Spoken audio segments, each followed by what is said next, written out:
Աստված քնարի։ 30 տարի բանակային ծառայության մասին։ Պարոն Քոչարյան, դուք 30 տարի բանակային ծառայության մասին եք խոսում, բայց հանրությունը նաև մեզ, ինչպես նշում եք, այդ տեսեք մարդու իրավունքների պաշտպանը այսպիսի հակասությունների մասին է խոսում, բայց մի խնդիր կա, ասում են, որ պարոն Քոչարյանը խոսում է 30 տարվա բանակային ծառայության մասին, բայց իր որդին գիտնական դառնալու հիմքով բանակից ազատվել է։ Մի վարքյան, ուշադիր։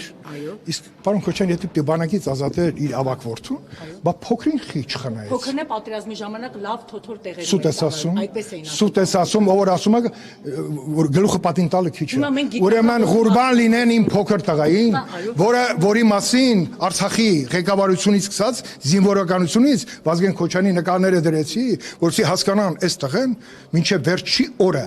նոյեմբերի 8-ը կրակել է։ Հարկուպատիվ ձեր փոքր տղային, որ տարել է մեծ գիտական տղան, իմ գիտական տղայի գիտական գործերին դու ծանոթ ես։ Դու ծանոթ ես։ Հարությունն է ուզում ծանոթանալ։ Հարությանը դու ում միջոցով ծանոթացրեք։ Հենց այս պահին էլ իմ մեծ տղաս նաև գիտական այն գյուղապահովագրության համակարգի հիմնադիրներից մեկն է եւ առողջապահական համակարգի օնկոլոգիային վերաբերող դու լավ գիտես նայեք շանթով Լևոն Քոչարյանը ոնց է ներկայացնում այն ծրագրերը որոնք որ մեր պետությունը դեռ առողջապահական ապահովության մեջ ոչինչ չունի արած Ագրությունները որ այդպես էլ չեն գործում դուք նայեք այն ինչ